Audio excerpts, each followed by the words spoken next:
So we're going to do a little derivation of our Michaelis-Menten equation, okay? And I think this is a good review because I think this helps get everyone thinking about what we're actually looking at when it comes to rates and all that. So let's start with our general equation that we have.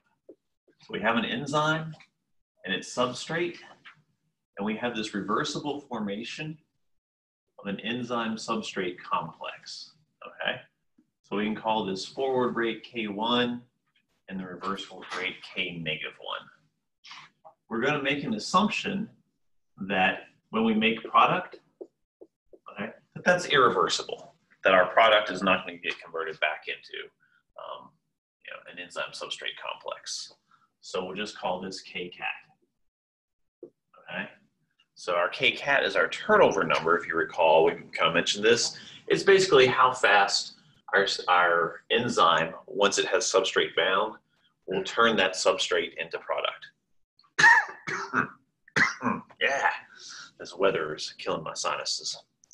All right, so we have these three rate terms in here, and we're going to look to get to our steady state reaction, okay? Okay, so let's just pause for a second and say, our initial rate, okay, is going to depend on our K-cat, okay? So, well, don't want to say it that way. So that's not K2 at the bottom, that's K minus 1. K minus 1, yes, yeah. And that's just to indicate it's the opposite. That we could have we'll actually see something we're going to talk about today could have a K2, but we're not going to go into rates for something crazy like that. Okay. So we can look at two other rates here. Our rate of formation of ES, okay, is basically going to be K1 times the concentration of ES, right? So we got there. All right. No, hold on. I'm writing it all down wrong here. Our ES formation is going to be K1 times our reactants, E and S. Okay, so there we go. We got that. Okay. Our rate of, how do we phrase this? Consumption, I guess is what we're going to go with here. Ugh.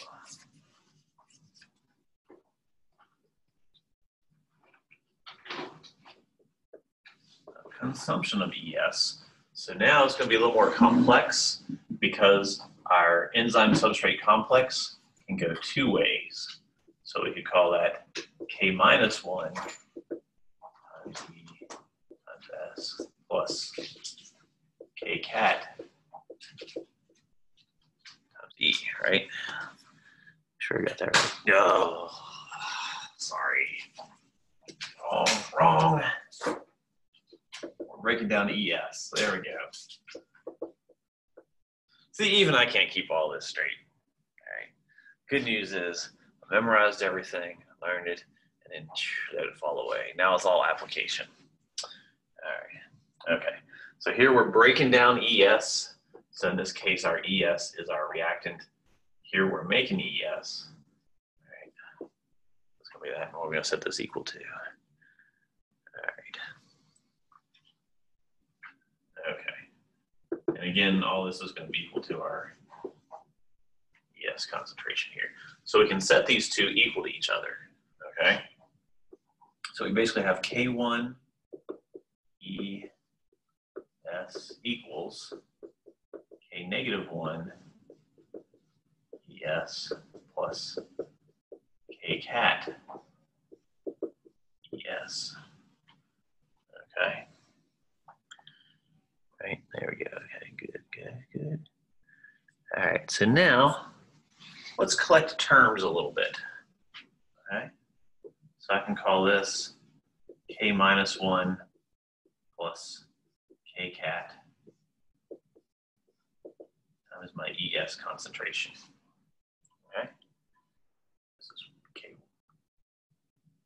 right? Yeah, sorry. Gotta make sure I got everything right there. Okay. If I solve for this, I'm gonna have my ES. I'm basically gonna have my ES concentration equal to K1 over K minus 1 plus K cat times E times S. So that's a big collection of constants there, all right? So what we're gonna do is we're gonna rename that into capital Km. Oh my goodness, it's our Michaelis constant. Okay, now we're getting somewhere, right? Okay, just let me write this ES out here just to be sure. Okay. So again, it's very hard to measure our ES, so we're going to try and get rid of that. Okay. All right. So let's do a little, substitution in here. Okay. So let's figure out what our enzyme concentration is going to be. And let me slide this along here so you guys can follow along. All right.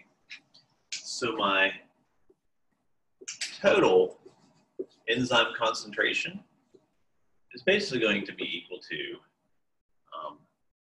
whatever my enzyme concentration in solution is plus its ES. Okay. So another way of writing this is ES equals enzyme total minus enzyme. Okay. There we go, all right? Awesome. All right. So now, sorry. Minus ES, jeez. That way. Same thing, different, okay. All right, so what we're gonna do is we're gonna substitute this in over here, right? Yes. Okay, let's make sure that this works. So if I rearrange this down here so that my Km equals ES over E times S, I can now plug this in here. Okay. So what I want to do, yes, okay. Hey, what in the world? Did I flip that?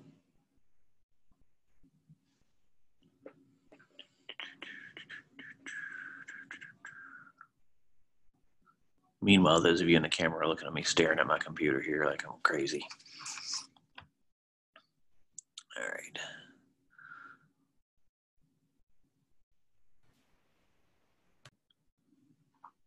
Okay. So basically, I'm going to be able to write Km equals E total minus ES. Okay. Times concentration of S divided by ES. All right. All right. So now I'm going to multiply both sides by ES to get rid of this. So we'll have ES concentration times Km equals E total minus ES.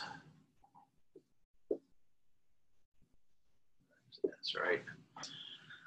It's terrible. All right, divide both sides by that. Running out of space here. Basically, my ES concentration is going to be equal to. So is this all for one problem? This is just the derivation. This is just to get to where we're gonna show you where this is. This is where it's coming from. Are you guys gonna need to do this? No. But we're basically taking our model equation here and deriving our enzyme substrate equation. So this is going to be E total times S divided by Km plus S. That's what we're shooting for, okay? So we're almost to our point there. We want our V max is going to equal K cat times E total, okay? All right. So we can plug that in there to find our velocity. Did I overdo this somewhere? I'll tell you what. We'll leave this where it is, because I know we're just getting more confused here. But the important thing is we get to that that equation where our initial velocity, so let me slide you guys back over here so you can see. V naught equals V max times our substrate over Km plus our substrate. And I probably chose the most convoluted derivation to get there, but that's what we're looking for. Okay. All right. But that's our Michaelis-Menten equation, the one that's over there. I hope everybody can see. So that's how we get there. It's a long, convoluted process, but it involves looking at taking our central enzyme substrate complex and figuring out where it can go. How fast can we form it? We can only form it one way, but it's got two ways to break down. We can't really measure ES concentration very well, so that's why we end up doing some substituting in here. Yeah, so that's where we're kind of going to get rid of all that stuff in there. Yeah. Can I take a picture of it before you? Yes, yeah. And also, I've got a link to a site that goes into a little more detail about this that I just added to Canvas as well, which is where all this is coming from. So. But don't worry, we're going to play around with this type of equation before. What I want you to get used to, you don't have to do all this derivation, but I want you to be able to think about how our reaction is going to occur, to be able to write a reaction equation, a generic reaction equation like this, and then be able to apply Michaelis-Menten kinetics to it if it's appropriate, which it will be for this class. There we go. Good times, right? Okay. Here I thought I prepped enough today. Apparently not. All right, let me get the projector fired up here. Okay.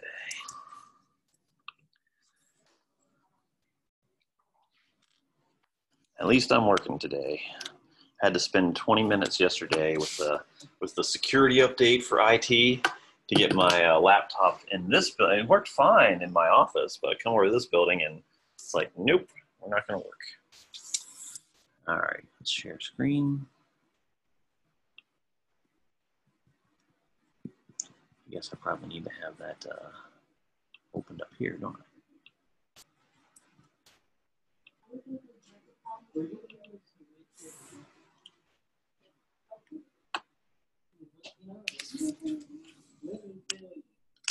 I inherently tried to submit it after 11:59. It said submit failed. Please try again.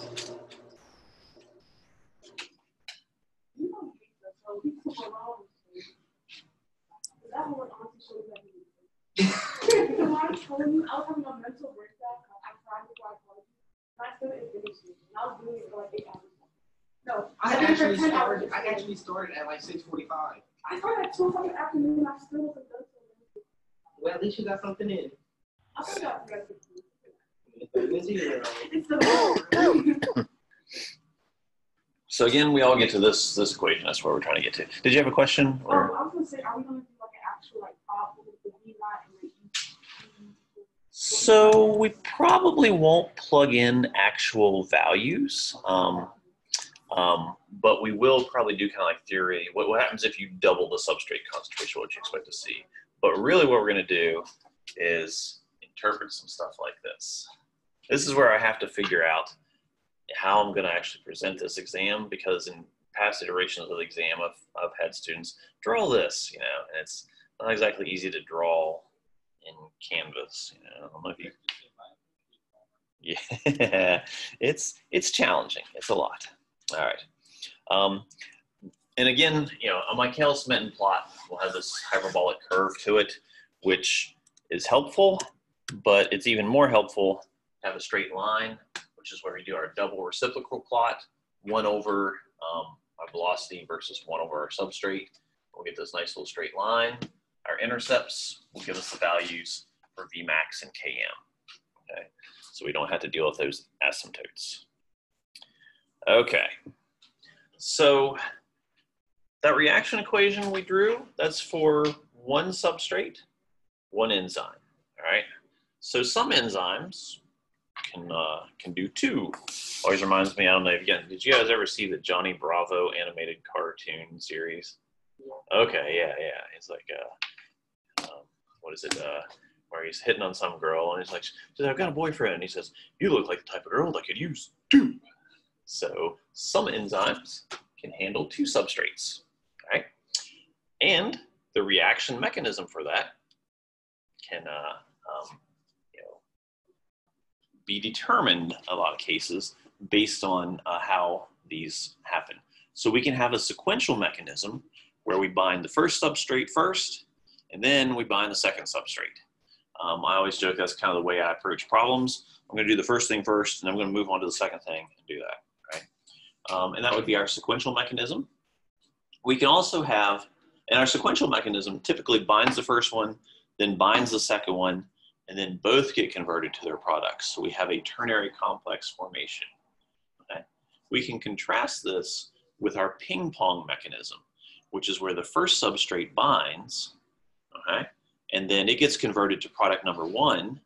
That conversion introduces a change to the enzyme itself. So it's now capable of binding substrate 2. So it binds substrate 2, converts it to product number 2, and releases it. And then that regenerates the enzyme back so it can do 1 again. Okay, so words, pictures are much better for this. If we look at our sequential reaction, we actually have 2 variations that can occur there. Our ordered sequential, we bind the first substrate, we form this ES complex, and then when S1 binds, it allows S2 to bind. So it does so we get this ES1, S2 ternary complex. We got 3 things attached here. And then once all 3 of them are together, we can convert the 2 substrates into the 2 products and release them. Our random order, it doesn't matter whether S1 binds first or S2 binds first. One of them binds, and then the next one binds. Okay? But the key is we have this ternary complex. We've got 3 things that are associated together. Okay? What we're going to see is that it's often very challenging to distinguish between random order and ordered sequential mechanisms. Okay? But we'll be able to figure out, we'll definitely be able to distinguish between this and our ping pong mechanism. Okay? Because here we have this ternary complex. In ping pong, we bind the first enzyme, make an ES1 complex. Our substrate 1 gets converted into product 1. And we put this little, dagger or star. Usually I see it as a star here, but here they're writing a little apostrophe in there to indicate that the enzyme has undergone some type of conformational change or perhaps a covalent modification or something's happened to the enzyme. Okay? So as we make our product 1, something happens to the enzyme, we release this, and our new form, E star or E dagger or whatever, is now capable of binding substrate 2. It makes the ES2 complex, and then that gets converted into product. As it releases that product, our enzyme gets converted back to its original form and can bind S1 again. So we call this ping pong because one comes on, goes off, the next one comes on, goes off, and then it repeats. Okay? In our sequential, both substrates bind at the same time. All right, so how do we know which is which? Well, if you start varying the substrate concentrations and doing some Michaelis-Menten experiments in here, you can plot our Lineweaver-Burke plots, and what you'll see for a sequential mechanism, we'll get some graphs that look like this. As we increase our S2, that's going to affect our Vmax and our Km. We'll see this intersection over here in the second quadrant, okay? So we'll have intersecting Lineweaver-Burke plots as we vary the concentration of our substrate, okay? All right, now this gets a little funky, and well, actually, no, not yet, not too bad yet. We have 1 over S1, 1 over V0, one of our initial velocity. So we're just making our Lineweaver-Burke plots. We see this intersection over here if we know we have a 2-substrate process. If we have a ping pong mechanism, and we do the exact same experiment where we vary the concentration of our S2, so as we increase our S2, what will happen for ping pong, we'll get parallel lines. There won't be intersecting lines in here. So again, we'll see our Vmax and our Km will change, our parent Km, I should say. We'll end up with parallel lines here. So the neat thing is, basically as we're increasing S2, our Vmax is increasing. Smaller values here, it's 1 over Vmax, so that's why that's increasing. We'll also see that our Km is increasing, our apparent Km is increasing for ping pong, but, oops, let me go back this way. It looks like it's decreasing, it's going the opposite way, decreasing for sequential, okay? All right. So that's a little crazy. Our apparent affinity of the enzyme for substrate number 2 increases for ping pong and decreases for sequential. All right. Okay. I want to go back to this for a second because there's something else on here I didn't talk about. But you know, I like being able to draw this so that you can see what's actually happening. And we're actually kind of making some assumptions here. I like this one because here we're actually showing the product bound, and then we release the product and we bind our second substrate. We really should have, you know, EP2, and then we release P2 to get back our E. Okay, so there's a lot more steps in here. The same way, you know, if we go back behind the board here, that equation that's up there, we kind of assume there's no real difference from when the substrate gets converted to product and when the product actually gets released. We could add another step in there, but we're kind of, you know, assuming those are similar. Okay. There's another way we can write this. There's something called Cleland nomenclature. I've gotten used to seeing things written this way, but this might be clearer. Here we have our enzyme. We have substrate A comes and binds. We have substrate B comes and binds. So now we have our ternary complex. We convert this into 2 products, P and Q.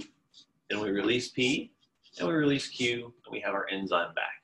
So it's the same thing over here. It's just spelling out when they're coming in. If we have random, notice we can bind A first and then B, or we can bind B first and then A. So we still get our ternary complex. Then we can release P and then Q, or we can release Q and then P. Same thing, it's just now we have random. Here we have to have A first and then B, release P first and then Q. For the ping pong mechanism, we see here we bind A, we get our enzyme substrate complex, we convert that to product, but we also change our enzyme, so we call that E going to F. We release our product, we now have our modified enzyme that can bind B, so we get our second enzyme substrate complex. We convert that substrate to a product, in this case we call it Q, and our enzyme gets regenerated back to its original form, so it goes back to E, we release Q, and now we have E again, okay? So if I ask you to draw something like this, which we'll probably do as a practice thing on next Thursday, you can use either method. Whichever one makes more sense to you, that's fine, okay? Because the goal is to just understand what's going on, and there's a couple different ways you can write it.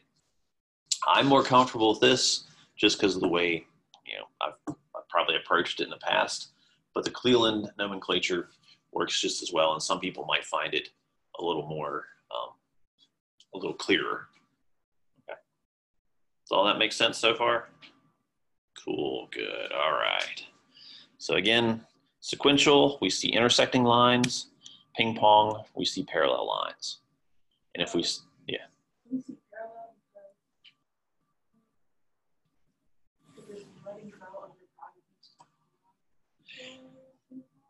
So yes, so with the ping pong, as we increase that second one, we are we're seeing our Vmax increase, okay, but we're seeing we're also seeing our Km increase as well too, because once we've got it into that second form, that F or that E star form, we're essentially just kind of pushing along faster and faster.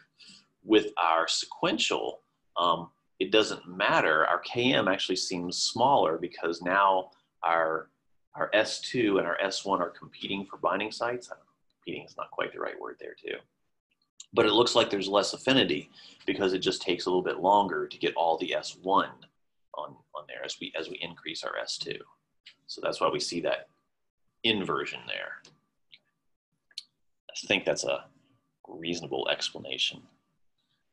You can get into a lot of detail here, and we're trying not to go too far into it. Okay, so like I say, if we stop there would probably be very little confusion, because what we've just talked about in the past 3 or 4 slides is ternary complex formation, where we have 2 substrates, okay? We're gonna go back now and just talk about a single substrate, okay? But we're gonna talk about inhibition of enzymes, all right? And there's 3, or depending on how you wanna look at it, 4, but one's just really a special case. 3 types of inhibition, okay? So the first thing to note is inhibitors are just compounds that decrease an enzyme's activity. They make it go slower. You can think of it like when they put rumble strips or speed bumps on a road. They make the cars, make the traffic go a little bit slower. You can also put islands in there like they did on, was it First Street, First or Second Street? They put those islands in there because when people are driving, they see a solid thing in the middle of the road, they tend to slow down. There's also something like dazzle ship design. You can actually paint white angular lines on the road, and that will make cars slow down as well too, from a kind of like a psychological trick of the eyes. People say something's going on with the road, and they tend to slow down. So there's different methods. You can also have a cop posted out there with a radar gun. So that's like 4 different ways you can induce people to slow down. So our inhibitors are doing that, okay? We have 2 classes. We have irreversible inhibitors. We're not going to talk about those too much. They're essentially inactivators. I love this. I grew up learning these as suicide substrates, all right? And with a terrible mnemonic, it was, suicide substrate. We don't like to talk about suicide in college classes, whatnot, apparently. But they basically bind to the enzyme and, can prevent it from acting ever again, all right? So the analogy I used, which was probably terrible, was of a suicide bomber. You go in there, you take out a building, blow up the whole building, nobody can go into that building anymore. So our irreversible inhibitors blow up one enzyme molecule. So one irreversible inhibitor binds, it basically reduces your total enzyme concentration, okay? Because our Vmax doesn't depend on enzyme concentration, we don't see those in our calculations as much anymore. Our irreversible inhibitors often tend to be very powerful toxins. They can also be really powerful drugs as well too. Even though hemoglobin is not an enzyme, the analogy I like to use is like cyanide. Cyanide binds irreversibly to in the hemoglobin. So it basically it lowers the concentration of hemoglobin so you can't carry oxygen from the lungs to the tissues. So if you take out all those hemoglobin molecules, you suffocate and die. Our reversible inhibitors are far more interesting because they do the same thing, but it's not permanent. Just like a substrate, they bind to the enzyme, and then a little bit later, they fall off. So of course, there's a Km for inhibitors as well, but we're not going to worry about that too much. They're often used as drugs to slow down a specific enzyme. Guys ever study biochemistry and get a headache? Take some Tylenol or ibuprofen, right? Yeah. That and aspirin are examples of inhibitors. They're essentially inhibiting the pain response, and they have a couple of different inhibitory responses they do, but they bind to different enzymes, and of course they get metabolized, they fall off, so eventually it wears off. All right. A lot of times our reversible inhibitors are structurally very similar to the substrates that are being bound. We sort of saw an example of that when we looked at something that could bind with our product ligand in chapter 5. We're going to see some more examples of that coming up here. Okay. Our reversible inhibitor can bind to the free enzyme and prevent it from binding substrate, or it can bind to the enzyme substrate complex and prevent the catalysis from taking place. So remember, our enzyme is holding the substrate in the right position to get the chemistry to occur. If we have an enzyme substrate complex, maybe our inhibitor binds there and prevents it from getting together, right? There are all sorts of fun analogies that are highly inappropriate for me to discuss on video, but there are certainly some very inappropriate ways that I remembered this stuff as well too. So how does this interrupt? All right. So let's talk about probably the easiest one to understand, our competitive inhibitors. Okay. So this is like playing musical chairs. You got 10 people, 9 chairs. They're going to be competing for those chairs. So in this case, we've got 1 chair, 2 people, and they both want to get there. So our enzyme can either bind the substrate and do the chemistry, or it can bind the inhibitor and do nothing. All right. Then the inhibitor falls off and it can bind the substrate. All right. So our competitive inhibitors are competing for the same binding spot on the enzyme. They both fit there. So the neat thing about this is there's no change in the maximum velocity. Once the substrate is bound, it's going to keep going just as fast as before. But there is an apparent increase in Km, or basically a decrease in affinity, okay? Because it looks like the enzyme is not binding the substrate as much as it would if we were just enzyme and substrate in there, but the inhibitor kind of competes for that, so it lowers that apparent affinity, so, and thus increases Km. Okay. All right. So what this means is our Lineweaver-Burke plots are going to intersect at the y-axis. So this is really nice. If we make a Lineweaver-Burke plot, as we increase our inhibitor concentration, our Vmax stays the same, but our Km is going to increase. Oops, go this way. Yeah. All right. So we're decreasing apparent affinity. And of course, where this is 1 over Km. That little alpha is just in there to indicate apparent affinity, because we're really not changing the affinity for the substrate, but we're functionally changing the affinity because of the presence of the inhibitor. Okay. So 1 over Vmax stays the same. We get this nice little series of intersections in here, all right, for our competitive inhibitors. Okay. So they both want the same spot. Not too bad, right? All right. We can also have uncompetitive inhibitors, okay? And in this case, they're not competing for the same spot. Our uncompetitive inhibitors, our inhibitor only binds once the substrate is bound, okay? So it's like your friend who jumps off a bridge, so you're going to jump off a bridge too. I don't know, be like the crazy parent there. Once our substrate is bound, it could bind to the inhibitor and do nothing, or that inhibitor could fall off and we could go to product, or the substrate could fall off. So we actually have 3 fates for our enzyme substrate complex here. We're doing some math, all right? So what this means is it looks like our Vmax is slowing down, because once we have our substrate on our enzyme, sometimes it goes to product, but sometimes it gets inhibited. So it looks like our Vmax is decreasing. We also see this apparent decrease in Km. So it looks like we're having an increase in affinity in there, but the ratio of these two stays the same. Okay? Keep in mind our Km over our Vmax is our slope. So what that means is our Lineweaver-Burke plots are going to be parallel. Okay? As we increase our inhibitor concentration, we see this apparent decrease in Vmax and a concomitant increase in Km. Increase in affinity. Yeah. Did I say that right? Apparent change in there, yeah. Okay. Oops, wrong way. Go. Go back. Go back. There we go. All right. So part of the reason this chapter is confusing, we just looked at sequential versus ping pong mechanisms, which were intersecting in parallel. But keep in mind our two substrate problem, our intersection was over here in this quadrant.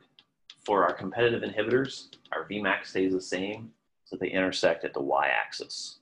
Okay. For our uncompetitive inhibitors, our Vmax apparently changes, but we have a nice little parallel lines going on there. Okay. Now here's another neat thing to note about our uncompetitive inhibitors. They're uncompetitive because the inhibitor only binds once the substrate has bound. Okay. What this means is we've got a third class that we could have here. Okay. Our third class is going to be mixed inhibitors. Okay.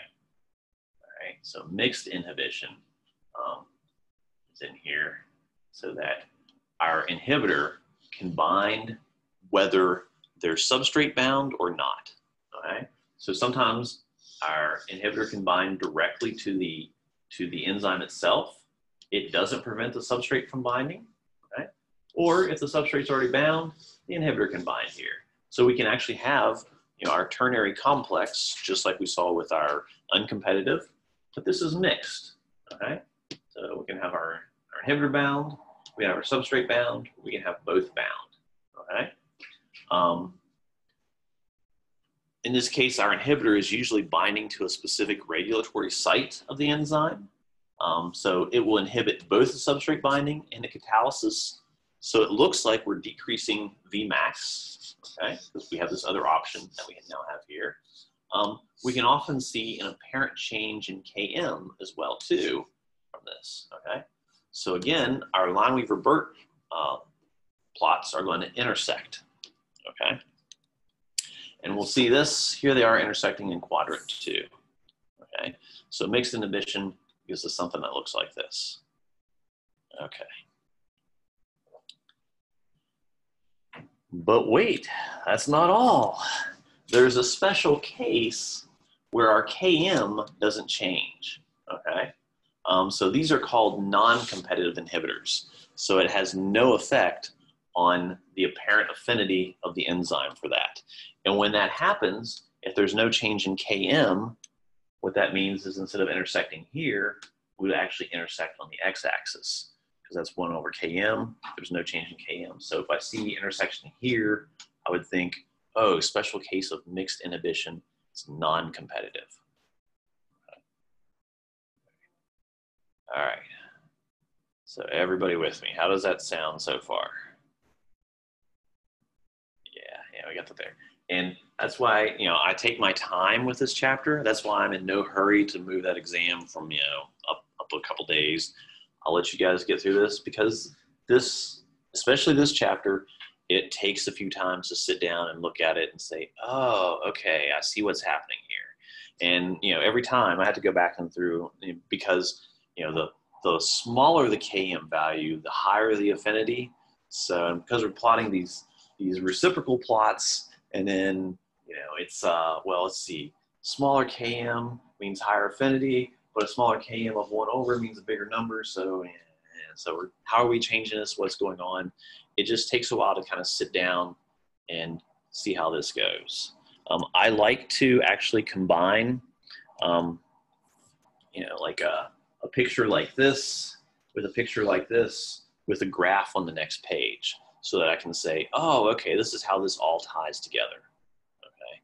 And for me, when I was studying for CUMES at the end of my first year of grad school, I'd just sit down, start writing down stuff, take notes on my notes, write this down, see if I could explain it, write it down, stick it in my head, and did that for like a month. I don't expect you guys to do like biochemistry every day, but probably every other day is a good habit for this class.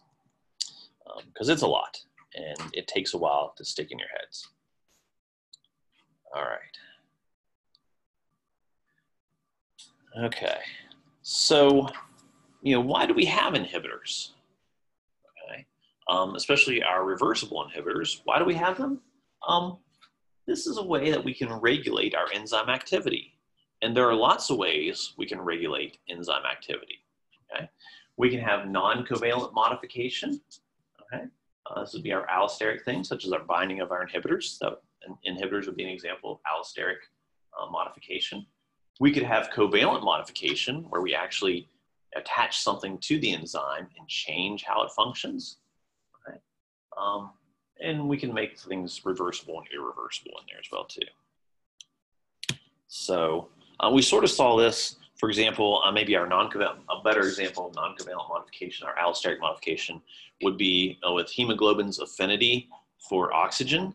When you put that 2,3-BPG molecule in the center there, it changes conformation to promote the relaxed state, so that so that it will more readily bind oxygen. So that's why if you go to higher altitudes, you'll see higher concentrations of 2,3-BPG in the bloodstream. Okay, so let's talk about some allosteric regulators here. These are generally small chemicals. They can be positive to promote enzymatic catalysis. They can be negative to reduce it as well too.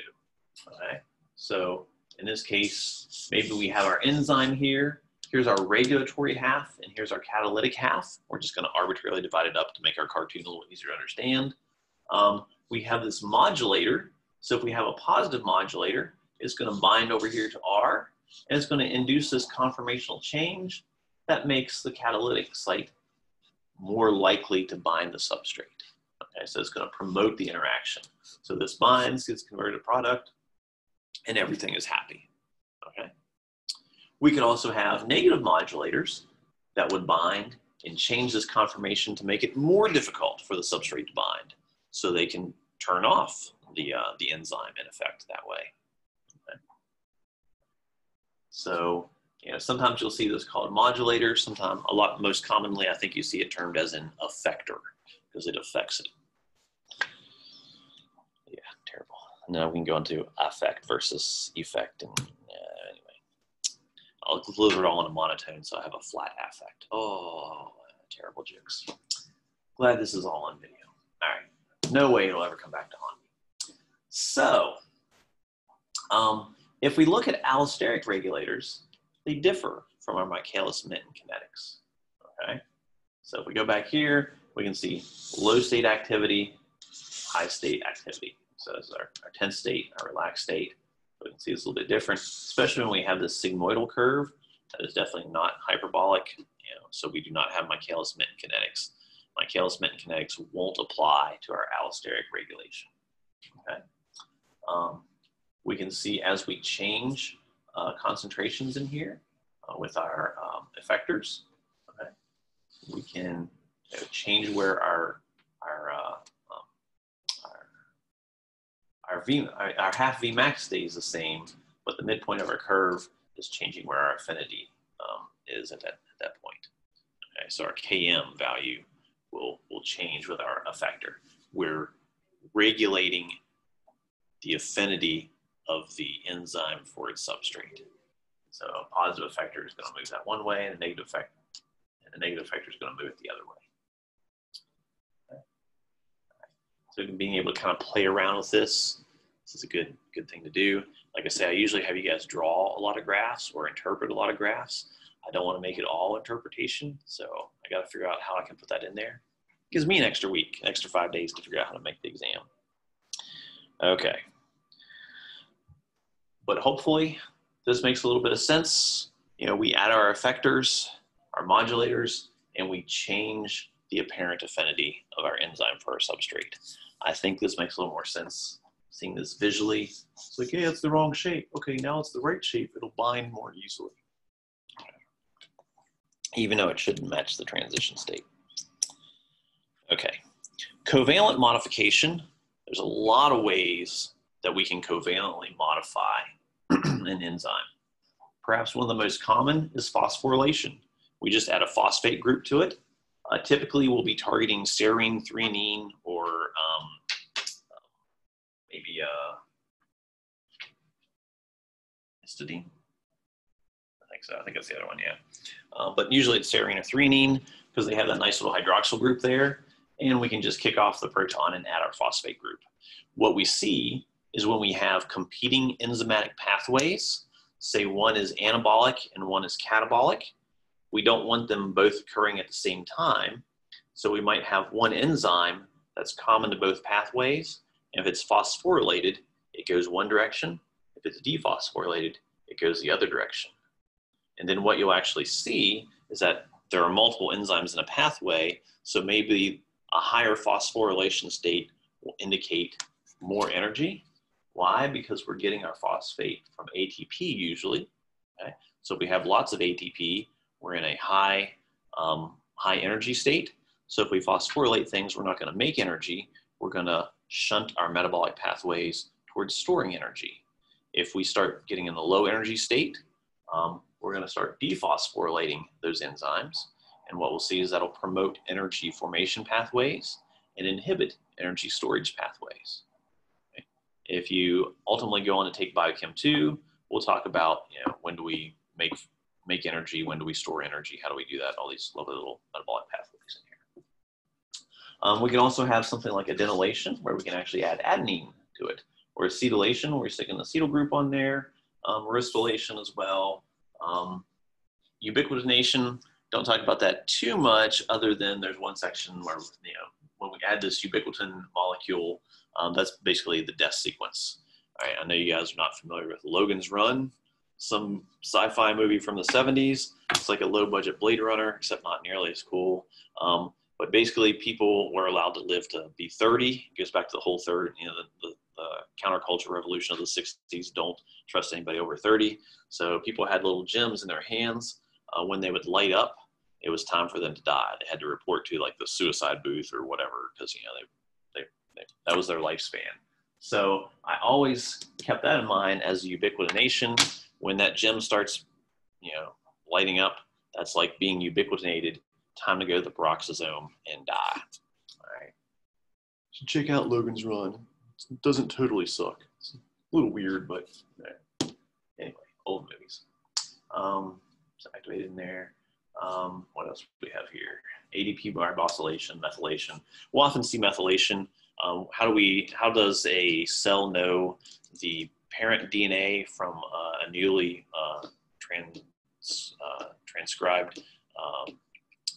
newly copied daughter DNA? Has to do with methylation patterns. So we'll methylate DNA that way, but we can also methylate our enzymes to regulate them.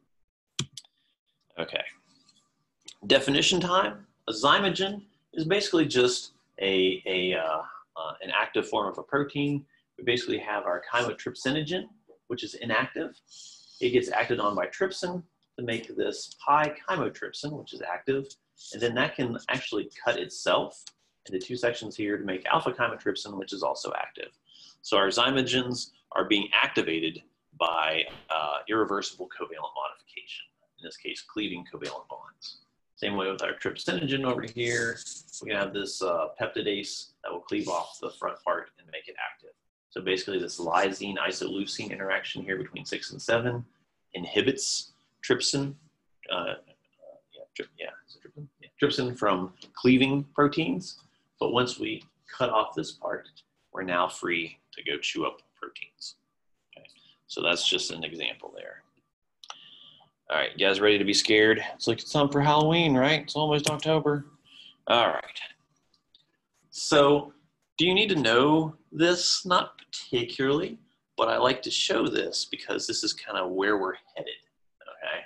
So what we have here is, if you think of, you cut yourself and you start bleeding, and then blood flow stops, you form a scab and all that good stuff in there, you get that coagulation, okay? So this coagulation cascade uses irreversible covalent modification. Okay, so we have an injury, all right? So where do we start here? So we have a couple different pathways that occur. We have the vascular injury that triggers this initial stage in here. We see modification here. Our thrombins start coming into play. We have this prothrombin that gets converted to thrombin. Move down here, we have fibrinogen, which gets converted to fibrin monomers, which then start polymerizing. And then our thrombin will activate this other enzyme that will cross-link these fibrin polymers to help that blood coagulate and form the scab to stop the bleeding. Okay? So there's this whole mess of stuff that goes on. We got all these little particular things in here. Thrombin plays a role in like several different places, but you also have thrombomodulin, which helps modulate that, which turns on these two different proteins. These proteins will actually inhibit part of this. So basically, once you stop the bleeding, you don't want all your blood to coagulate. You don't want your fibrinogen to all get converted into these cross-linked polymers. You want your blood to keep flowing to the rest of your body. So we'll see protein C and protein S come up here and act as inhibitory molecules to these so that we stop promoting this. Calcium signaling also plays a role in there. So the reason I like this is my little green triangles here are showing positive modulation. We're going to turn this on. And the red X's are, we're going to turn this off. All right? So you can see that we can have kind of feedback regulation going on here. Here we're activating thrombin, but as that activates, we're going to have this modulating molecule that will work to turn it off so that we don't overdo it. All right. It's weird because, you know, my wife's a pharmacist and she has worked in a couple anticoagulation labs, but I don't know if you know anybody who's on blood thinners in medicine. So it's just for the past several years, I've heard about this a lot. But anybody who takes warfarin and Coumadin, other ones in here that are anticoagulant drugs. These are things where people have to come in and have tests done on a regular basis because you want to make sure you get that exactly right. If you mess up, you know, you can have like hemophilia, where you know, the blood is too thin. It doesn't ever coagulate. So if you get a cut, you just bleed out. So scabbing over, bleeds out. And there are people who naturally have hemophilia. They will take drugs to prevent that from occurring. You also don't want things to coagulate too much because then you develop blood clots and then yay, heart attacks, strokes, and all sorts of fun stuff like that. So you have to have this balanced exactly right. So if you're thinking of going into pharmacy, anticoagulation, specialty pharmacy, specialty medicine like that is a specialty field. Very interesting career choice, but it's something where you have to constantly kind of be on top and modulating and adjusting medications to the right dosages so you get it right in that kind of sweet spot. Okay. All right. Not that you need to know a whole bunch of that, but again, we're just seeing how we activate and deactivate. We have this AT3 over here that inhibits this. We can see our thrombin activating it. So how we turn it on and turn it off. And of course, since there are so many enzymes in here, that means lots of good drug targets, right? So we might not want to target thrombin because, you know, a small change to thrombin can have a huge change in coagulation status because thrombin is everywhere. But maybe we want to target thrombomodulin, protein C, or AT3 to help modulate the pathway. All right, one more of these in here. Some enzymes use multiple forms of regulation. Yeah, we can take all this stuff we learned. It's not like you got to choose this or this or this. And it's like, oh, do I want to get a Porsche, a Ferrari, or a Lamborghini? Some enzymes are like, I'll get all three. You know, I got a big garage. I got lots of space to have modulatory effectors. So, yeah, no, not as a professor. Got to go into administration for that, right? Okay. Anyway, so we might look at something like phosphorylase kinase. All right. So you're like, what? Yeah, it's either adding or removing a phosphate group here. So we've got a nice little complex one here. We can see that glucagon. All right. So basically, if you haven't eaten in a while, your body starts releasing glucagon. It's going to end up promoting the release of cyclic AMP, which will promote protein kinase A, which will do a nice little phosphorylase kinase, okay, which will turn it into this active state here. Okay, so now we have phosphorylase kinase will get a phosphorylase alpha, phosphorylate it, turn it on, and then this can go back to become dephosphorylated by phosphorylase phosphatase to this form. All right, basically have this nice little cycle going on here. All right, we can see that phosphorylase A and B can bind glucose 6-phosphate, G6P. That'll inhibit this. Okay. ATP will also inhibit it. and AMP will promote it. And that typically is saying that phosphorylase B is going to be involved in an energy production pathway. So we have our various allosteric effectors here. We have our covalent modification here with the phosphorylation. We can have concentration dependent effects. We can see insulin coming in here and promoting this as well too. So we have all sorts of secondary messengers that will go into that. We could throw in some inhibitors as well. And then we could even talk about things like, well, how quickly do we make this enzyme? So we go to genetic regulation as well too. So that would be a slower time scale, but we might make more. For example, if you continually eat high sugar diet, your body will start making more glucose transporters for the exterior of the cells to get the glucose in and out of the cell. So I should probably cut down on that. But anyway, that may be a contributing factor to diabetes in the long run, or it might not. But anyway, so lots of effects in here. This is not something that we're studying now. You don't need to know this. I just kind of have this in here to kind of show you that we can have multiple effectors. The main points to take out of this chapter is what we actually are doing with our enzyme catalysis, right? You know, how the enzymes can accelerate. They're essentially holding things in the right orientation to promote the reaction. Our enzymes are binding the transition state, so kind of like partway in between our substrate and our product. Keep in mind that energy diagram where, you know, we had our big bump there for our activation energy barrier. It gets kind of dropped down into three little bumps to three like little rumble strips there for binding our substrate, converting our substrate to product, and releasing the product. So that's how our enzymes lower that. I won't talk about chymotrypsin too much. You know, just know that there's, you know, a lot of acid-base catalysis or metal ion catalysis or redox stuff that's going on in there. So what we will see a lot of is how do you perform and analyze kinetic studies? How do we characterize inhibitors? I might ask you about, you know, two substrate stuff in there. And then we won't go into how this can be regulated because, you know, we have a whole 3/4 of a course on that in effect. But I will say, you know, like talk about the regulation a little bit. Okay. So, you know, I love this summary slide. It's like, that doesn't look like too much, right? But it's a lot.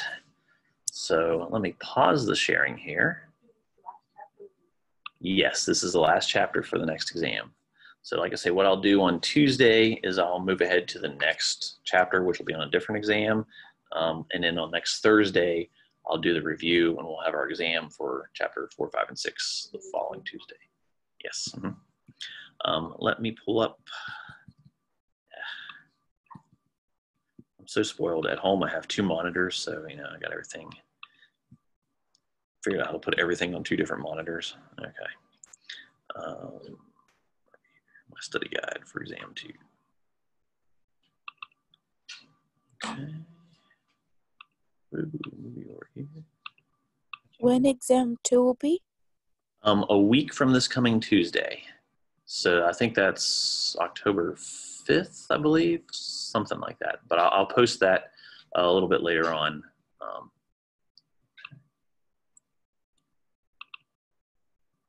Okay.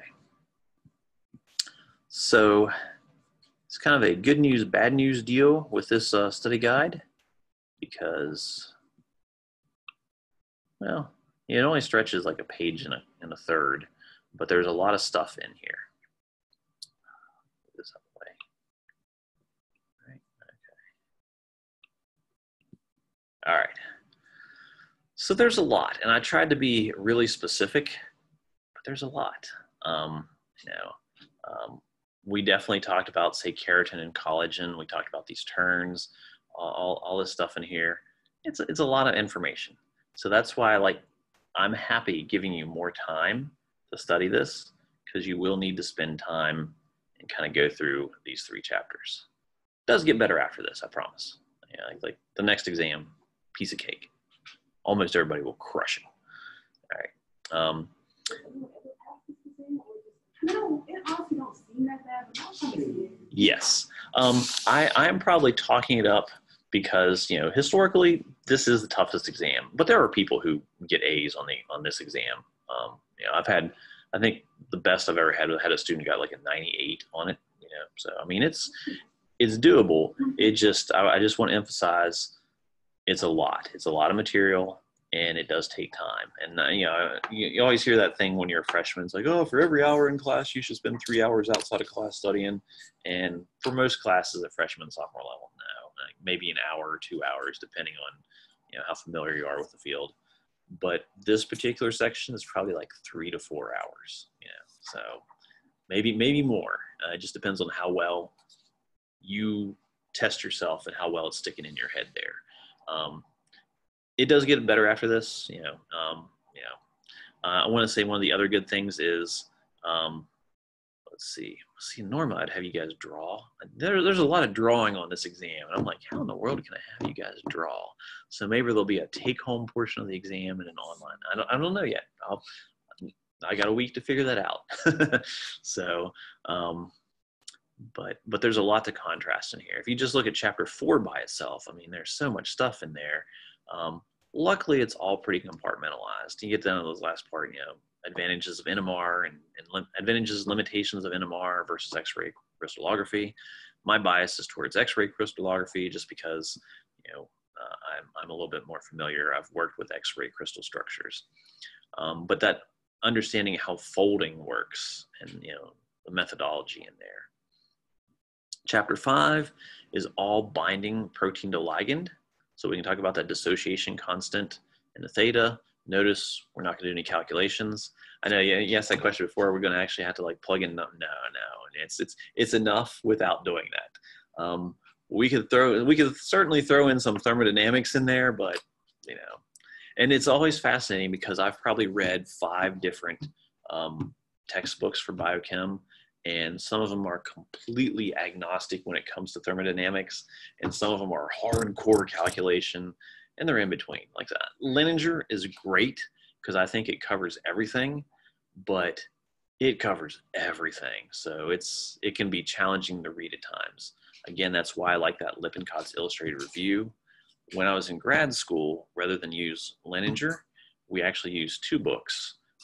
Albert's The Cell, which is awesome. For me, with no biology background, that book was great. It had 3 equations in 800 pages.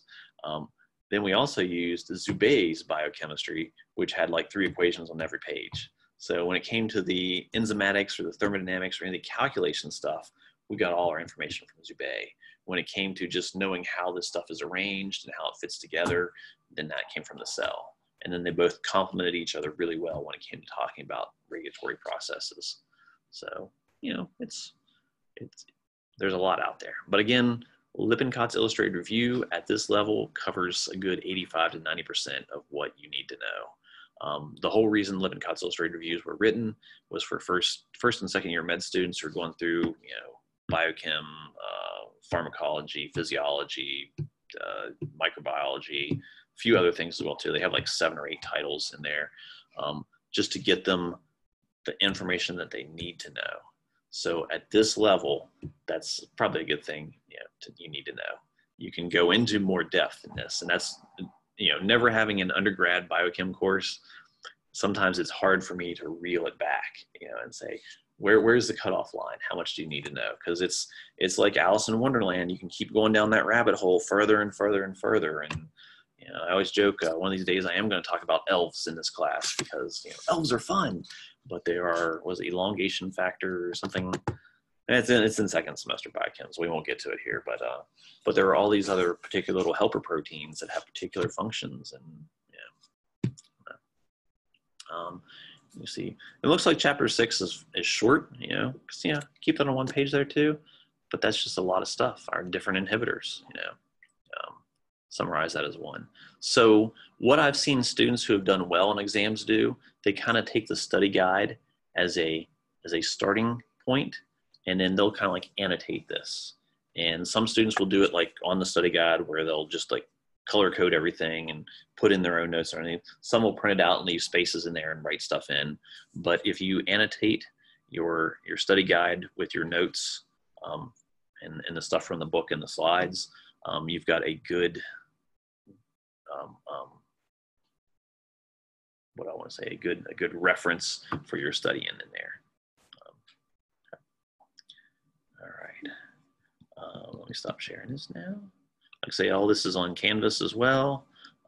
If I look and see if I add anything, oh, of course I put that down there now. All right. I just need to have all my tabs open everywhere. Okay, so if I share my screen real fast again, almost done for today. We can take a look at, basically I linked to this, and there's a nice little quiz here about enzyme kinetics that doesn't take too long. Oh no, actually, no, that was linked, but it's not. But I basically just kind of stole this from someone else. You can find some nice little learning strategies in here because this is super detailed, more detailed than you need to know. But again, all this is under the modules in here.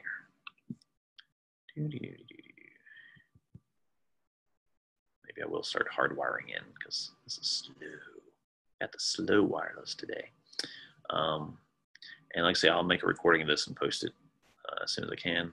But if we look at the exam 2 stuff, you'll see the derivation link. Oops, in here somewhere as well too. There it is. Yeah, need to get rid of that because that changed that that website address. Look at module 3, exam 3 stuff, not so bad. Exam 4 stuff, fairly short. Exam 5 stuff, a little bit longer, but there's more fun stuff. The other thing is, I always feel like I'm rushing through a little bit here up through these first 6 chapters because I got to see where are we in the semester, okay? But I'm trying to be calm and nice and slow. So if you guys have questions, let me know. Email me. I have office hours that I can be in Zoom as well too if you're not on Canvas. So just let me know that you want to meet at some point. And I actually had a meeting with a student last night at like 9 o'clock because helping her figure out how to get into her Labster simulations, a different class that's using Labster too. So other than that, I guess I can stop recording now, but